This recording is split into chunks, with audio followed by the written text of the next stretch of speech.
Hello and السلام علیکم، میں ہوں اعزاز سید آصف بشیر چودھری کے ہمراہ پنجاب کے دل، پورے پاکستان کے دل لاہور سے۔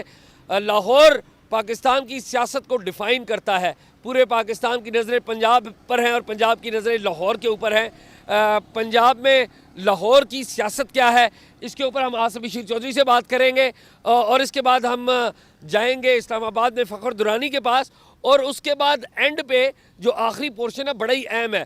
پاکستان کے جتنے بھی انتخابات آج تک ہوئے ہیں اس کی ایک تاریخ ہے، اس تاریخ کے بارے میں ایک کتاب آئی ہے، اور وہ کتاب کس نے لکھی ہے؟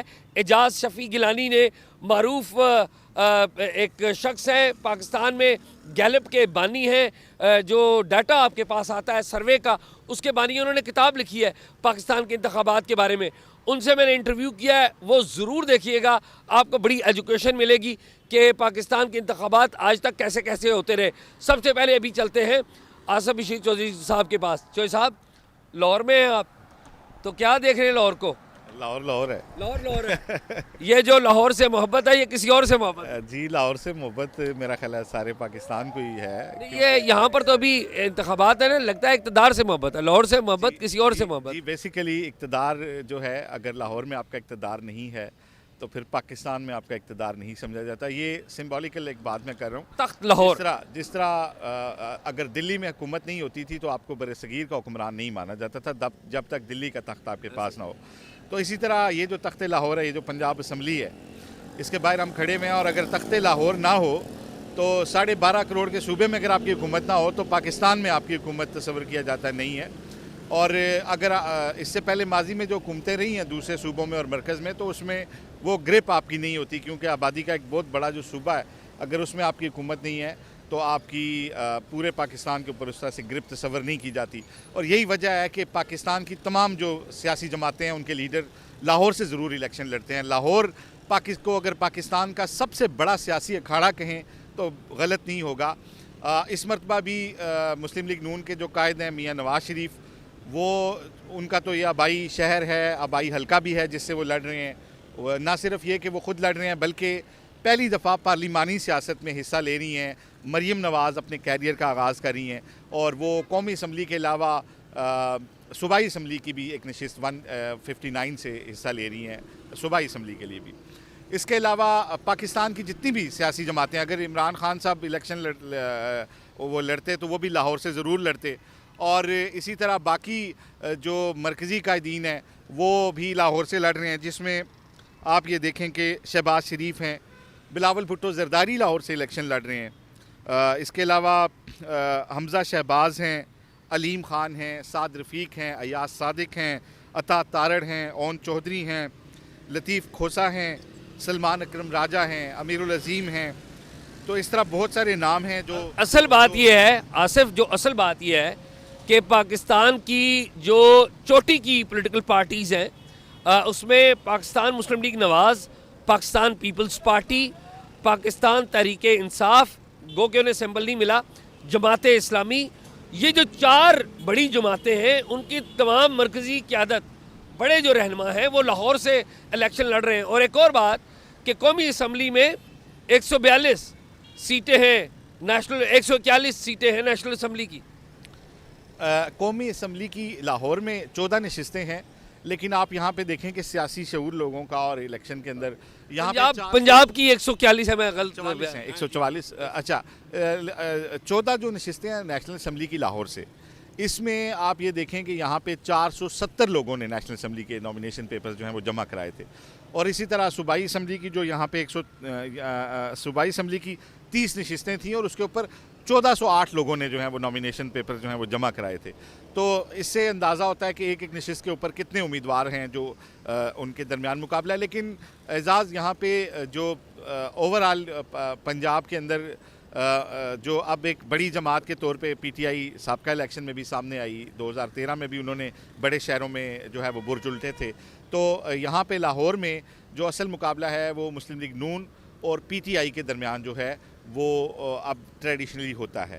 تو بلاول بھٹو کی زرداری سے ان کی جو انٹری ہے اس سے ایک حلقے میں کافی رونق لگی ہے، لیکن اگر آپ یہ کہیں کہ اوورآل لاہور میں ہر حلقے میں جو ٹاپ کی 2 جماعتیں ہیں جن کے درمیان الیکشن ہے تو وہ مسلم لیگ نون اور تحریک انصاف ہی ہیں، پاکستان تحریک انصاف. تو ان کے کینڈیڈیٹس کے اندر مقابلہ ہے اور دلچسپ مقابلہ ہے. ایون میاں نواز شریف کی جو نشست ہے آبائی نشست سمجھی جاتی ہے جہاں سے وہ 7ویں بار الیکشن لڑ رہے ہیں، اور جب وہ نااہل ہوئے تھے تو ان کی اہلیہ وہاں سے الیکشن لڑی تھی. اس دفعہ وہ قومی اسمبلی کا حلقہ 130 ہے. اس وقت بیگم کلثوم نواز بھی ان کی عدم موجودگی میں جیتی تھیں، اور وہ اس باوجود اس کے کہ اس وقت حالات نون لیگ کے موافق نہیں تھے، لیکن اس کے باوجود جو ہے اس آبائی حلقے سے کلثوم نواز جیتی تھیں. اور اس وقت مریم نواز شریف جو ہے انہوں نے اپنی والدہ کی کمپین چلائی تھی. لیکن اب وہ یہاں پہ اپنے جو ہے وہ اپنے لیے کمپین بھی کر رہی ہیں، اپنی پارٹی کے لیے بھی کر رہی ہیں، اپنے والد کے لیے بھی کر رہی ہیں، لیکن وہ خود بھی کینڈیڈیٹ ہیں. اور جو ایک دلچسپ بات ہمیں بعض لوگوں کی جانب سے بتائی جا رہی ہے، اس میں یہ کہا جا رہا ہے کہ گو کہ ان کی قومی اسمبلی کے اوپر جو ان کی الیکشن ہے وہ بڑا ان کے لیے ان کی پوزیشن کو مضبوط سمجھا جا رہا ہے. لیکن جو صوبائی اسمبلی ہے اس کے اوپر کیونکہ اگر وہ صوبے سے منتخب ہوتی ہیں تو وہ سی ایم کی دوڑ میں بھی رہیں گی، جو کہ ان کے خاندان کے اندر ہمیشہ سے چھوٹے بھائی کے پاس رہی ہے پنجاب کی سی ایم شپ. یہ تو اس وقت پتہ لگے گا آصف کہ جب مریم نواز اس بات کا فیصلہ کرے گی کہ انہوں نے صوبے میں رہنا ہے یا مرکز میں جانا. اور اہم بات یہ ہے کہ جو پاکستان مسلم لیگ نواز کے بڑے جو مریم نواز کیمپ کے جو لوگ ہیں وہ سارے انہوں نے پنجاب اسمبلی کے ٹکٹ لیے. احسن اقبال مرکزی سیکرٹری جنرل وہ بھی پنجاب اسمبلی کا الیکشن لڑ رہے ہیں. مریم اورنگزیب خیر وہ ادھر آئی ہیں دوسری، اور بھی بہت یہ بالکل آپ اس کی امپورٹنس صحیح بتا رہے ہیں. لیکن جو میں ایک بات کرنا چاہ رہا تھا وہ یہ ہے کہ بعض حلقوں کا یہ کہنا ہے کہ یہ صوبے کا جو تخت ہے یہ ہمیشہ سے شہباز شریف جو ہیں چھوٹے بھائی ان کے پاس رہا ہے. 2008 سے 2013 جب میاں صاحب نے اس وقت بھی بھائی کو دیا، خود پارلیمانی پولیٹکس میں وہ نہیں تھے تو، لیکن اس کے بعد پھر آپ دیکھیں حمزہ شہباز بھی رہے ہیں. تو اب یہ گمان ہے کہ شاید مریم بھی اس دوڑ میں آ جائیں. تو جو ایک خاندانی پولیٹکس ہوتی ہے اس کا رنگ بھی شاید اس حلقے پہ نظر آئے، اور اس حلقے میں صوبائی میں ان کا مقابلہ ہوگا وہ کافی چومکھی ہوگا، اور بہت سارے ان فیکٹرز کے ساتھ بھی ہوگا جس میں قومی اسمبلی کے اندر ان کو سامنا نہیں کرنا پڑے گا جن چیزوں کا. تو یہ ایک اوورآل اس کی صورتحال تھی. اچھا ویسے یہ قومی اسمبلی کے حلقے تو اہم ہے، لیکن ایک بات وہ بھی بڑی اہم ہے. عمار علی جان آپ کو پتہ ہے لبرل فورسز کا ایک سمبل ہے، وہ یہاں پر صوبائی اسمبلی لاہور سے ہی صوبائی اسمبلی کا الیکشن لڑ رہا ہے. اور ان کی جماعت جو ہے ان کا ایک کینڈیڈیٹ عطا تارڑ اور بلاول بھٹو کے مقابلے میں بھی لڑ رہا ہے. تو جو نئی جماعتیں ہیں وہ بھی یہاں پر انٹروڈیوس ہو رہی ہیں. جی بالکل. لاہور تو کیونکہ ایک یہاں پہ تو بہت زیادہ جو ہے نا وہ ہر طرح کے خیالات اور نظریات کے حامل لوگوں کا یہ ایک گلدستہ ہے لاہور. اور یہاں پہ جو ہے بلا مبالغہ آپ کہہ سکتے ہیں کہ جو دوسرے صوبوں کی لیڈرشپ ہے، بھٹو صاحب کو بھی پنجاب نے ویلکم کیا تھا، لاہور نے کیا تھا. اور اس میں کوئی وہ ایسا فیکٹر نہیں ہے کہ یہاں سے صرف ایک ہی سائیڈ. یہاں پہ دیکھیں میں آپ کی انٹرپشن کر رہا ہوں. پاکستان کی حالیہ تاریخ کے جو 4 لیڈر ہیں ریورس آرڈر میں اگر جائیں، عمران خان 10 اکتوبر 2011 کو جلسہ کیا تھا مینار پاکستان میں، لاہور کی قبولیت ہوئی تھی تو تب ان کو نیشنل لیول پر لایا گیا تھا. گو کہ اس جلسے میں بڑی مدد بھی کی گئی تھی. پھر نواز شریف صاحب کو لاہور نے قبولیت دی تھی تو تب وہ نیشنل لیول پہ آئے تھے. شروع میں نواز شریف صاحب کی قبولیت بھی انہی قوتوں نے دی تھی جنہوں نے عمران خان کو دی تھی. پھر بے نظیر بھٹو صاحبہ البتہ وہ اس وقت اسٹیبلشمنٹ کے ساتھ مل کر نہیں آئی تھی، جب پاکستان آئی تھی تو لاہور میں اتری تھی، لاہور نے ان کو قبولیت دی تھی. پھر اس سے پیچھے چلے جائیں، استقبال ان کا ایک ایسا تاریخی استقبال تھا جس میں جدید ذرائع کمیونیکیشن کے بھی نہیں تھے، ٹی وی چینلز بھی صرف سرکاری ٹی وی تھا، اخبارات کی صورتحال آپ کے سامنے تھی. لیکن بے نظیر بھٹو کا جو استقبال لاہور پہ میں ہوا تھا اس میں جو لوگوں کے جو جوتے رہ جاتے ہیں اس کے کئی توڑے ان جوتوں کے آج بھی اس کی مثال نہیں ملتی جو بے نظیر مثال کے طور پہ دیا جاتا ہے کہ بے نظیر کے استقبال جیسا استقبال ہوگا. اور آخری بات، بھٹو صاحب قومی سطح پر رہنما اس وقت بنے تھے جب انہوں نے لاہور اس شہر میں آ کر سیاسی جماعت بنائی تھی. آصف میرے خیال میں اور کوئی بات ہے نہیں ہمارے پاس، یا کوئی بات بتانا چاہ رہے ہیں؟ جی بس یہ موٹی موٹی تو یہی باتیں، ویسے تو بہت ساری ہم آپ کو لاہور شہر کے دلچسپ حلقوں میں لے کر جائیں گے، دلچسپ حلقوں میں لے کر جائیں گے جہاں پر کانٹے دار مقابلہ ہے، وہاں پر بھی لے کے جائیں گے. لیکن اگلی ایپیسوڈز میں دیکھتے رہیے گا. لیکن اس وقت اسلام آباد میں چلتے ہیں فخر درانی کے پاس اور جانتے ہیں کہ ان کے پاس خبر کیا ہے. اور فخر درانی کی خبر کے بعد جو انٹرویو ہے اعجاز شفیع گیلانی صاحب کا, میں اگین آپ کو کہہ رہا ہوں کہ جو لوگ پاکستان کی سیاست انتخابات کے حوالے سے دلچسپی رکھتے ہیں, ان کی نئی کتاب کے حوالے سے, انتخابات کے حوالے سے ان کا انٹرویو ضرور دیکھیں. تو اوور ٹو اسلام آباد. جی شاہ جی, امید ہے آپ کا جو پنجاب کا دورہ ہے بڑا کامیاب جا رہا ہوگا. یہاں اسلام آباد میں آج میرے پاس 2 اہم خبریں ہیں اور اس کے ساتھ ساتھ ایک اپڈیٹ جو کورٹ کیسز چل رہے ہیں اس حوالے سے. سب سے پہلے میں آج آپ کو جو خبریں ہیں وہ شیئر کر دیتا ہوں اپنے ناظرین کے ساتھ. جو پہلی خبر ہے وہ پوسٹ الیکشن سیناریو کے حوالے سے ہے کہ الیکشن جو 8 فروری کو ہونے اس کے بعد کیا ہونا ہے, کس نے مسند اقتدار پہ آنا ہے, مرکز میں کس نے آنا ہے اور صوبوں میں کس نے آنا ہے. جو میری ایک اہم اسٹیبلشمنٹ کے سورس سے بات ہوئی ہے اور اس حوالے سے جو میں نے پوچھا ہے کہ جو اقتدار کے حوالے سے کیا ابھی تک کا وہ ہوا ہے, تو جو میرے ذرائع مجھے بتاتے ہیں کہ پنجاب میں اس بار مریم نواز کو چیف منسٹر بنانے کے حوالے سے کوئی انڈرسٹینڈنگ ہو چکی ہے. اور مرکز میں جس طرح ایک تاثر دیا جا رہا ہے کہ وزیر اعظم نواز شریف ہوں گے اور مسلم لیگ نون جو اپنے جلسوں میں بھی اور اوورال جو الیکشن کیمپین ہے اس میں بھی یہ تاثر دے رہے ہیں کہ نواز شریف ہی اگلے وزیر اعظم ہوں گے. جو میری اطلاعات ہیں نواز شریف جو ہے وہ وزیر اعظم کی دوڑ سے اس ٹائم آؤٹ ہو چکے ہیں اور جو پرائم منسٹر ہیں وہ شہباز شریف صاحب ہوں گے. اور کولیشن کے ساتھ ہی جس طرح پچھلے 16 مہینے آپ نے دیکھا پی ڈی ایم کے جو حکومت تھی اسی طرح کا ہی کولیشن ہوگا, کیونکہ اگر آپ زرداری صاحب یا پیپلز پارٹی کو اس پورے الیکشن کے اس سے آؤٹ کرتے ہیں تو جو اگلی حکومت ہوگی اس کے لیے مشکلات ہوں گی. تو جو میری انفارمیشن ہے مختلف جو ذرائع سے اسٹیبلشمنٹ سے بات کر کے وہ یہی ہے کہ شہباز شریف صاحب مرکز میں ہوں گے اور مریم نواز پنجاب کی چیف منسٹر کے طور پہ آگے جو اب تک کی انڈرسٹینڈنگ ہوئی ہے وہ ہے. اور دوسری جو میرے پاس خبر ہے کہ عمران خان صاحب کے جو مقدمات وغیرہ چل رہے ہیں آگے ان کا کیا سیاسی مستقبل خاص طور پہ جو الیکشنز ہیں اس کے بعد دیکھا جا رہا ہے. جو میری اطلاعات ہیں کچھ اہم سورسز سے جو مجھے انفارمیشن ملی ہے کہ عمران خان کا الیکشن کے بعد کچھ برا مزید جو ہے سختیاں ان کے اوپر بڑھنے جا رہی ہیں. اور خاص طور پہ ابھی تو الیکشنز کے حوالے سے ان کے مقدمات میں میڈیا بھی جو میرے ذرائع بتاتے ہیں کہ میڈیا کے ساتھ انٹریکشن ہو جاتا ہے, وکلاء کے ساتھ انٹریکشن ہو جاتا ہے. جو کیسز کی روزانہ کی بنیاد کے اوپر جو ٹرائل ہو رہا ہے یہ جیسے ہی ٹرائل کنکلوڈ ہوں گے, جو خاص طور پہ سائفر کا ہے, توشہ خانہ کا ہے اور الیکشن کمیشن کے حوالے سے جو تھا یہ ختم ہوں گے, اس کے بعد عمران خان کا جو برا ایک وقت جو میری انفارمیشن ہے تب یہ شروع ہوگا. اور اس کے بعد ہی جو ہے یہ شاید عمران خان جو ڈیل کے حوالے سے آپ نے دیکھا کہ رؤوف حسن صاحب نے 2 دن پہلے ایک کسی ٹاک شو میں بھی یہ بات کی ہے کہ عمران خان صاحب بیٹھنے کے لیے تیار ہیں, ایون نواز شریف کے ساتھ بیٹھنے کے لیے تیار ہیں. تو وہ جو عمران خان کو شاید کوئی اس حوالے سے پہلے سے ہی اطلاعات مل چکی ہیں. تو انفارمیشن یہی ہے کہ آگے عمران خان کے لیے ایک بڑا برا وقت آنے والا ہے. اور جو عدالت کے حوالے سے اپڈیٹ ہے وہ یہ ہے, آج آپ کو پتہ ہے کہ جسٹس بابر ستار صاحب نے ڈپٹی کمشنر اسلام آباد اور اس کے ساتھ ساتھ جو کمشنر کے حوالے سے یہ توہین عدالت کا وہ کیا ہوا تھا جو ایم پی او کے تحت انہوں نے گرفتاریاں کی تھی شہریار افریدی اور شاندانہ گلزار کیس میں. تو اس پہ آج 2 رکنی اس بینچ نے یہ اجازت دے دی ہے اور 8 فروری تک ان کو ڈپٹی کمشنر کو کہ وہ ایم پی او کے ذریعے نوٹیفیکیشن ایشو کر سکتے ہیں. اسلام آباد سے آج تک کے لیے اتنا ہی. جی شاہ صاحب اور چوہدری صاحب. ہیلو اینڈ السلام علیکم. میرا نام اعجاز سید ہے اور اس وقت میں موجود ہوں جناب اعجاز شفیع گیلانی صاحب کے ہمراہ. اعجاز شفیع گیلانی پاکستان میں گیلپ کے بانیوں میں شمار ہوتے ہیں. گیلپ پاکستان میں انہوں نے متعارف کروایا 1985 سے. ان کا تعارف خالی گیلپ ہی نہیں ہے, یہ فکری اعتبار سے بھی بڑے رچ آدمی ہیں.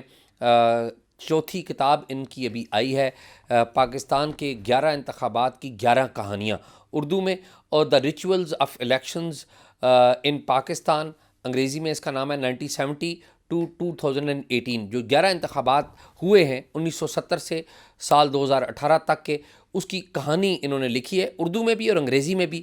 کتاب گھروں میں یہ کتاب ابھی دستیاب ہوگی, تو ہم نے سوچا کہ اعجاز شفیع گیلانی صاحب سے یہ گفتگو کریں کہ یہ کتاب انہوں نے لکھی ہے.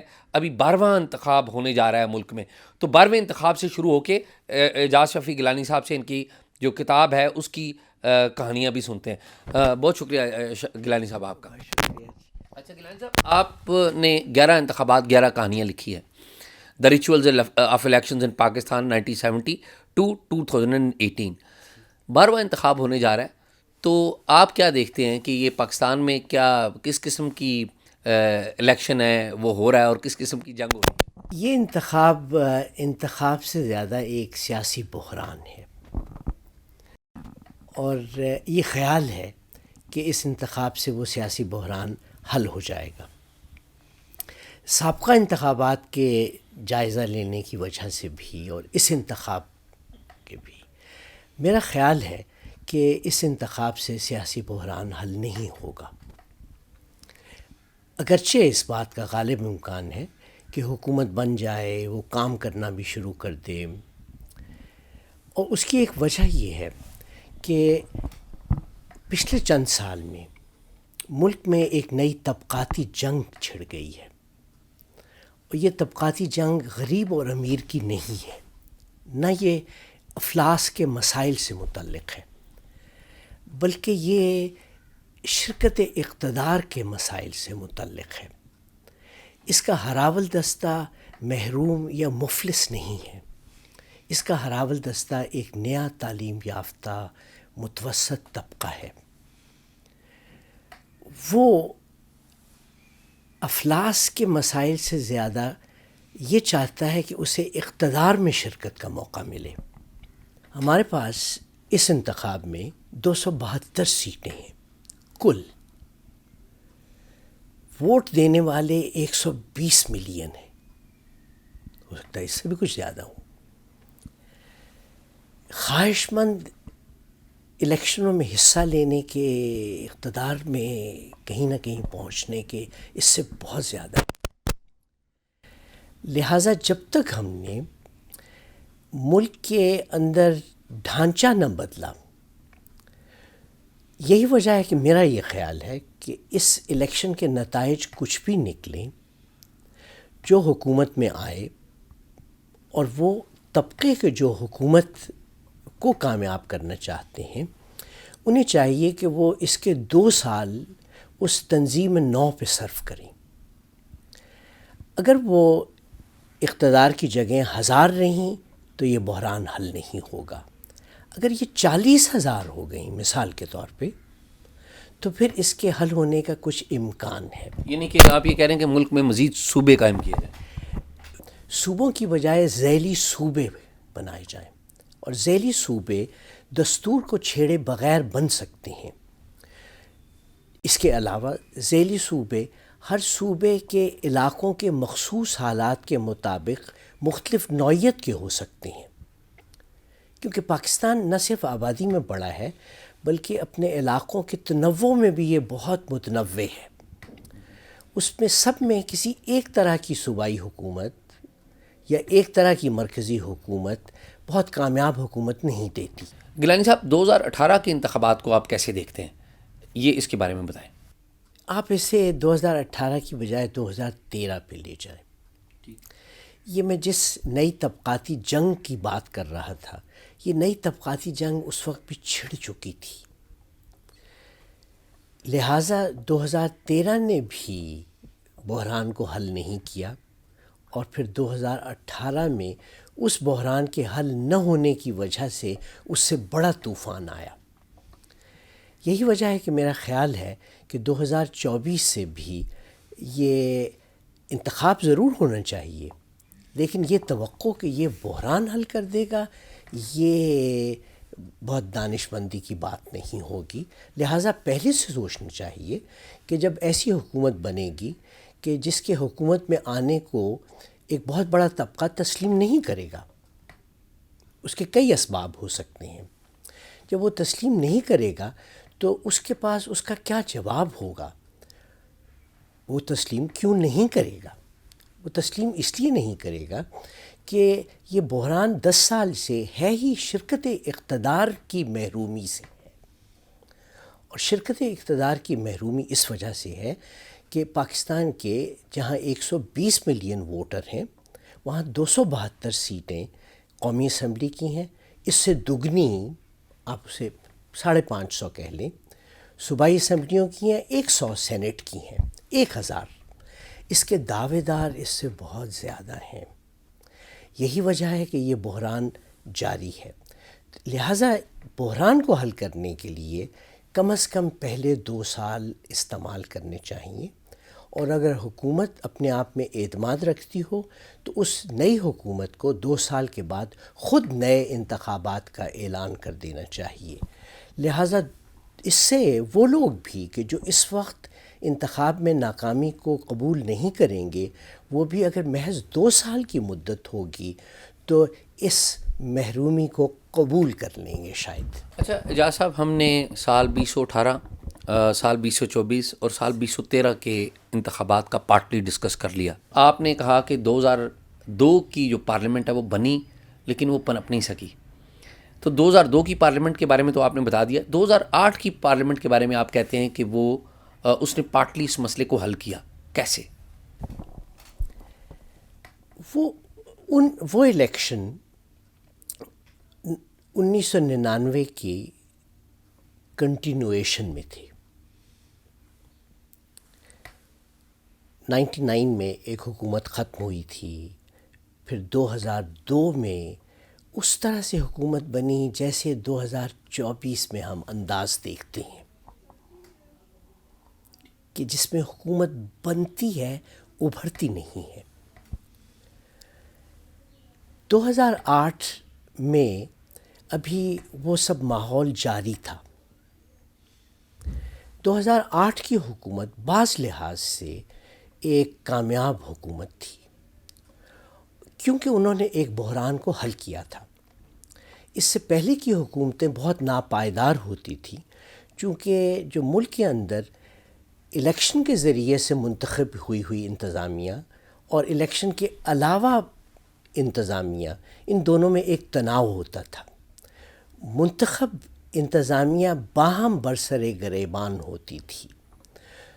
2008 والی حکومت اس وجہ سے بحرانی نہیں ہوئی کہ مرکز میں اس میں سے ایک فریق کی حکومت تھی اور صوبے میں دوسرے فریق کی حکومت تھی، اور انہوں نے اس سے پہلے بڑی حد تک یہ فیصلہ بھی کیا ہوا تھا، اگرچہ وہ متزلزل رہا، جسے وہ جمہوریت کا میثاق کہتے تھے۔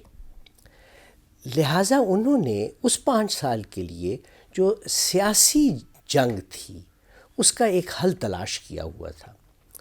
2013 تک پہنچتے پہنچتے البتہ یہ سیاسی جنگ نہیں تھی، یہ ملک کے اندر سماجی طبقات کی جنگ میں تبدیل ہو گئی تھی۔ وہ جنگ ہے کہ جو اب ہمیں حل کرنی ہے۔ اچھا اعجاز صاحب، سال 2008 کے انتخابات کو آپ کہہ رہے ہیں کہ اس انتخابات نے پارٹلی کرائسس کو حل کیا تھا اس 5 سال کے لیے۔ سال 2002 کے انتخابات کے بارے میں آپ کی رائے ہے کہ وہ ایک ملٹری ڈکٹیٹر کے دور کی ایک پارلیمنٹ تھی جو بنی تو صحیح لیکن وہ پنپ نہیں سکی۔ جو 1997 میں فیبرری 1997 میں الیکشن ہوئے تھے جس میں 2 تہائی اکثریت حاصل کی تھی اس وقت مسلم لیگ نون نے، تو اس کو آپ اس الیکشن کو کس طرح سے دیکھتے ہیں، اور اس کا انجام جو ہوا وہ میرے اور آپ کے سامنے ہے، 12 اکتوبر 1999 کا فوجی coup ہو گیا۔ وہ جو 96 کے بھی 97 کے الیکشن تھے وہ 1985 کے الیکشن کے اسی تحریک میں تھے، تو 85، 88، 90، 93، 97 یہ 5 الیکشن ہیں جو ایک ہی طرح کے تھے۔ اس کی بنیاد 85 میں پڑی تھی، جس میں یہ تھا کہ منتخب اور غیر منتخب میں ایک خاص نوعیت کے تعلق کو قانونی حیثیت دے دی گئی تھی۔ یہ الیکشن شرکت اقتدار کے ہوتے تھے، انتقال اقتدار کے نہیں ہوتے تھے۔ اس میں صدر کو یہ اختیار حاصل تھا کہ وہ معمولی سی وجوہات بتانے کی بنیاد پر بھی منتخب حکومت کو گھر بھیج سکتا تھا۔ لہٰذا جب 97 کے انتخاب ہوئے تو اس میں ایک دلچسپ سی چیز ہوئی، اور وہ یہ کہ اس تبدیلیوں کی بنیاد یہ تھی کہ دو برابر کی پارٹیاں ہوتی تھیں، پیپلز پارٹی اور وہ مسلم لیگ، جس کے ساتھ جو ملک کی دینی جماعتیں ہیں ان کا بھی ایک اتحاد تھا. تو یہ دو قوتیں تھیں جو کم و بیش برابر کی ہوتی تھیں. لہٰذا غیر منتخب انتظامیہ کو چند چھوٹے دھڑے ادھر سے ادھر ڈالنے سے اور ادھر سے ادھر ڈالنے سے پورے ملک میں بھی اس کی ضرورت نہیں ہوتی تھی. محض پنجاب میں اسے آپ ڈال دیں تو انتخابات کے نتائج کا پانسا پلٹ جاتا تھا. 97 میں پنجاب میں پیپلز پارٹی کے ووٹر نے اپنی پارٹی کے خلاف ایک احتجاج کیا، اس نے اس سے اپنی حمایت کھینچ لی. لہٰذا یہ جو مسلم لیگ اس زمانے کی تھی اس میں پیپلز پارٹی کا ووٹ آ گیا. اس کے بعد یہ اتنا ہی پانسا پلٹتا ہے الیکشن میں. پنجاب میں اگر 10% ووٹ، بلکہ 8 سے 10% ووٹ ایک طرف سے دوسری طرف چلے جائے تو پورے ملک میں اس کی اکثریت ہو سکتی ہے اس پارٹی کی. 97 میں یہ ہوا اور اسی کے نتیجے میں مسلم لیگ کو 2/3 سے بھی زیادہ سیٹیں مل گئیں. لیکن ہم یہ بات بھول جاتے ہیں کہ محض انتخابات ملک میں نہ حکومت بنانے کا باعث بنتے ہیں، نہ جمہوریت لانے کا باعث بنتے ہیں، نہ اچھی حکومت بنانے کا باعث بنتے ہیں. اب یہ گیلانی صاحب، ہمارے ہاں یہ کہا جاتا ہے کہ 1970 کے انتخابات وہ سب سے زیادہ شفاف تھے. بطور تاریخ کے طالب علم ہمیں بتایا بھی یہی جاتا ہے، پڑھتے بھی ہم یہی ہیں. لیکن ان انتخابات کے نتیجے میں ہم نے دیکھا کہ 16 دسمبر 1971 کو ملک ٹوٹ گیا، ملک 2 حصوں میں تقسیم ہو گیا. تو ان انتخابات کے بارے میں آپ کیا کہیں گے؟ اس میں میں اپنے بہت سے ساتھیوں سے اور اپنے ہم عمروں سے، اپنے سے کم عمر والوں سے، کچھ ایسے بھی ہیں چند جو مجھ سے بھی بڑی عمر کے ہیں، ان کی رائے سے مجھے اختلاف ہے. میرا خیال ہے کہ پاکستان میں سب سے مہلک انتخابات 1970 کے تھے، اور ایک لحاظ سے جو انتخابات کی سب سے بڑی توہین بھی ہوئی وہ بھی 1970 ہی میں ہوئی. اس کی ایک وجہ یہ ہے کہ وہ انتخابات تو بالکل ایک فوجی اقتدار نے اپنے آپ کو دوام دینے کی خاطر منعقد کیے تھے. ان کا اندازہ یہ تھا کہ ملک کے اندر تمام سیاسی قوتیں بکھری ہوئی ہوں گی، ان کے بکھرے ہوئے نتائج آئیں گے. انہوں نے پوری انتخابی مہم اپنے اختیار میں رکھی ہوئی تھی ان نتائج کو لانے کے لیے. لیکن انتخابات ایک مرتبہ جب یہ گولی بندوق سے نکل جاتی ہے پھر کسی کے ہاتھ میں رہتی نہیں ہے. یہی نتیجہ ہوا کہ ان کا خیال مغربی پاکستان میں اس لحاظ سے غلط ثابت ہوا کہ ووٹ تو تقسیم نکلا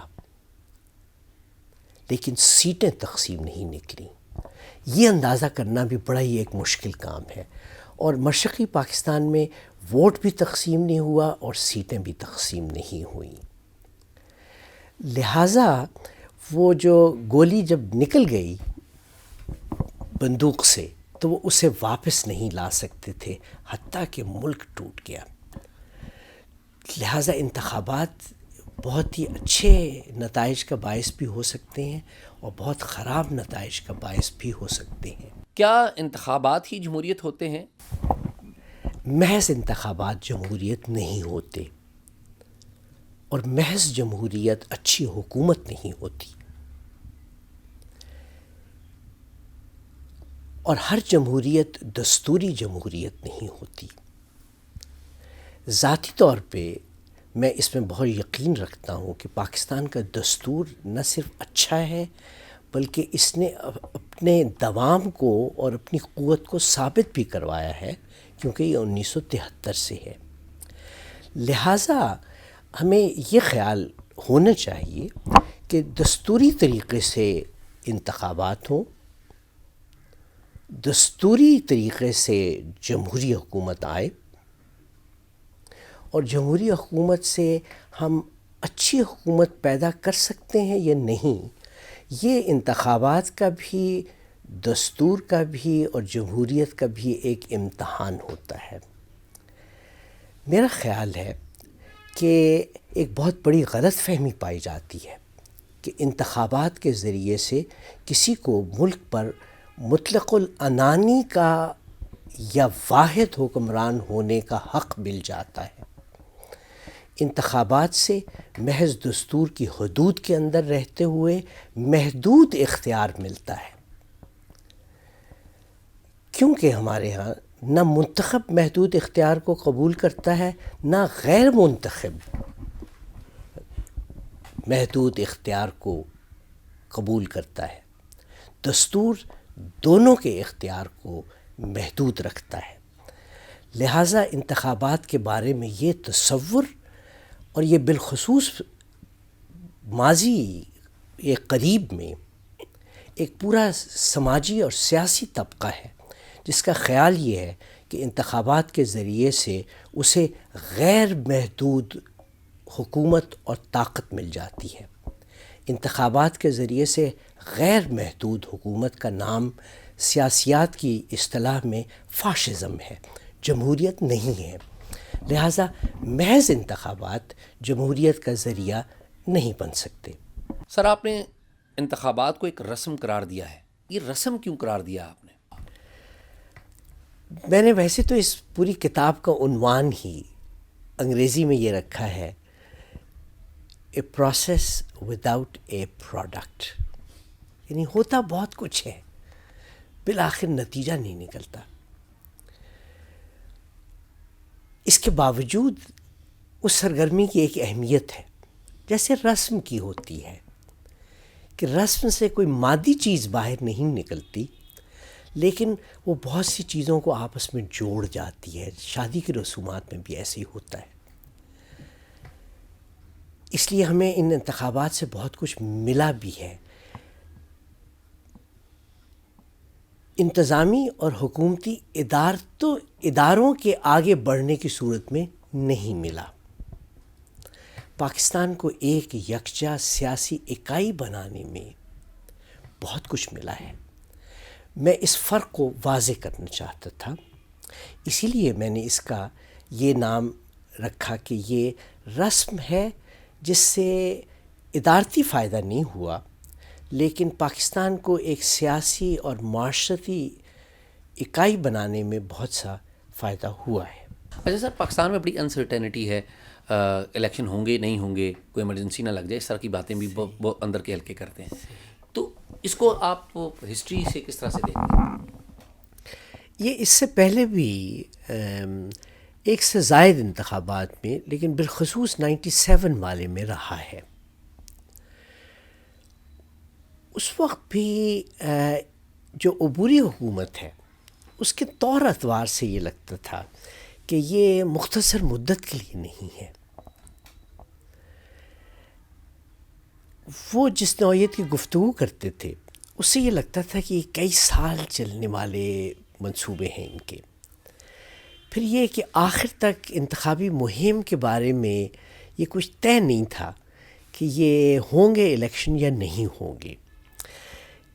اس کی بہت تفصیلات تو مجھے اب یاد نہیں ہے، لیکن میں اس پہ جو تحریر بھی کیا اس زمانے میں بھی کہ یہ آخر تک ایک غیر یقینی کیفیت تھی۔ ممکن ہے کہ اس وقت، اور یہ تخمینے ہوتے ہیں، ایک خواہش یہ ہو کہ ووٹنگ بہت زیادہ نہ ہو، کیونکہ جب غیر یقینی پن ہوتا ہے اور انتخابی مہم زور نہیں پڑتی تو ایک مفروضہ یہ ہوتا ہے کہ ووٹ نہیں پڑیں، کم پڑیں گے۔